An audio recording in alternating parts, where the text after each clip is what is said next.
Web 3.0 क्या है, आने वाला दौर क्या इसी का है? क्या इसके अंदर सारी दुनिया इसके ऊपर शिफ्ट हो जाएगी? इसकी कहाँ कहाँ जॉब्स हैं? इसकी इम्पोर्टेंस इतनी क्यों दी जा रही है इसको? क्या हमें आने वाले दौर में इसको लाजमी सीखना पड़ेगा? चलते हैं वीडियो की तरफ।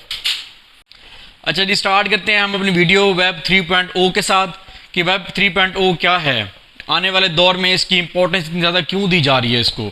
क्या आने वाले दौर में सब कुछ इसके ऊपर शिफ्ट हो जाएगा? इसकी ज़रूरत पेश क्यों आई? हम ज़रा चलते हैं थोड़ी सी हिस्ट्री लेके कि वेब 1.0 एंड वेब 2.0 क्या है, उसके बाद वेब 3.0 की बारी आती है। अच्छा, सबसे पहले हम शुरू करते हैं वेब 1.0 क्या है। इसकी हिस्ट्री हम बेसिकली देखें तो इसमें हम देखेंगे कि वेब 1.0 जो था, इसमें ये कम अज़ कम इसकी जो जब ये वजूद में आई तो 90s के दौर में, मतलब हमारी पैदाइश से भी पहले की है ये। मीन आप कह सकते हैं कि 1988, 1985 या 1990 के अंदर ये इसका आगाज़ हुआ। इसमें बेसिकली होता क्या था, इसमें ये होता था कि जो भी कुछ पोस्ट होता था, फेसबुक तो थी नहीं, कहीं पे भी कोई भी चीज़ आप पोस्ट करते थे जस्ट आप उसको देख सकते थे, लेकिन आप उसके अंदर कोई भी चीज़ राइट नहीं कर सकते थे, आप कोई कमेंट वगैरह नहीं कर सकते थे। अब फेसबुक की बात आप कर लें, फेसबुक तो 2004 के अंदर आई है, यूट्यूब 2005 के अंदर आई है और ट्विटर 2006 के अंदर आया है। तो इससे पहले का जो ईरा है वो वेब 1.0 का ईरा है, दौर है।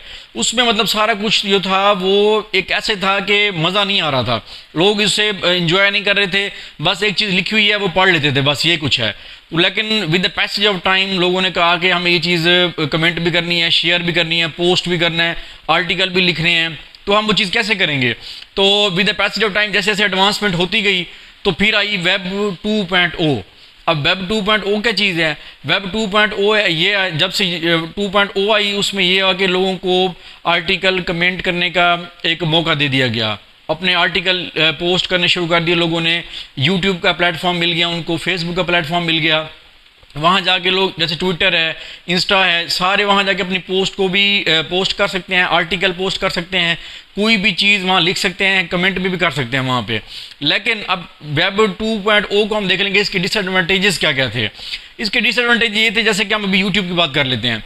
अब यूट्यूब की अगर हम बात करते हैं तो यूट्यूब के ऊपर कोई भी आके जाके आप कंटेंट पोस्ट करते हैं एज ए यूट्यूबर, तो आपको यूट्यूब उससे चार्ज करता है। लेट से मैं कहता हूँ कि 55% अप्रॉक्सीमेटली आपको मिलेगा, 45% यूट्यूब ले जाएगा एज क्योंकि वो आपको प्लेटफॉर्म मुहैया कर रहा है और उसके एवज वो आपसे चार्ज कर रहा है क्योंकि वो आपको प्रमोट कर रहा है। इसी तरह फेसबुक भी आपसे एडवर्टाइजमेंट, पेड एडवर्टाइजमेंट पैसे लेती है, जितने भी हैं इंस्टा है वो सारे आपसे पेड लेते हैं।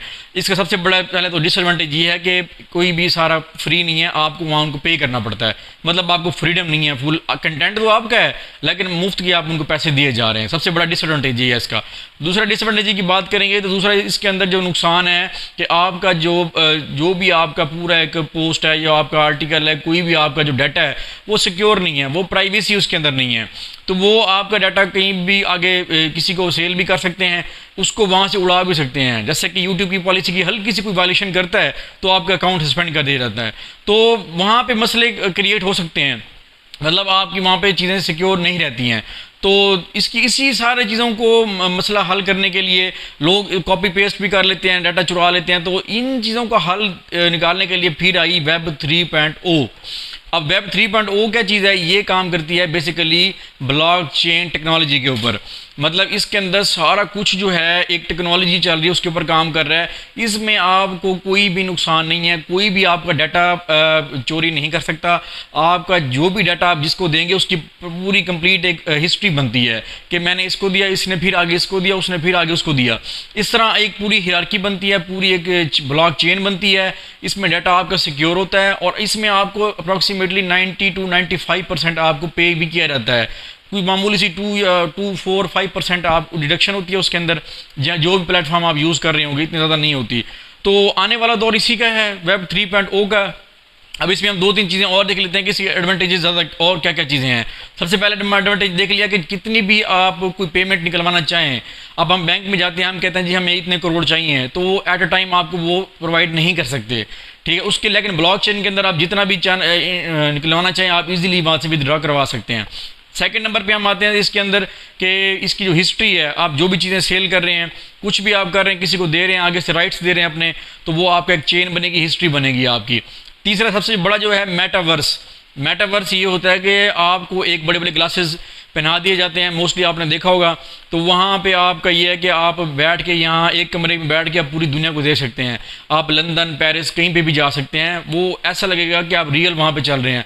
आप वहाँ की चीज़ों को टच भी कर सकते हैं, लेकिन फील नहीं कर सकते, लेकिन आप टच भी कर सकते हैं। तो एक मेटा मतलब यूनिवर्स, इस तरह की ये टेक्नोलॉजी आ रही है कि आप घर बैठे कहीं पे भी जा सकेंगे। आपको पूरा के पूरा वही एक सीन क्रिएट हो जाएगा, आपको लगेगा कि आप वहीं फिर रहे हैं। तो उसके बाद ये कि जैसे अब फेसबुक ने भी इस चीज़ को देखते हुए अपना नाम मेटा रख दिया है, चेंज कर दिया है। तो आने वाला जो दौर है वो बेसिकली है ही इसी का, तो वेब 3.0 का।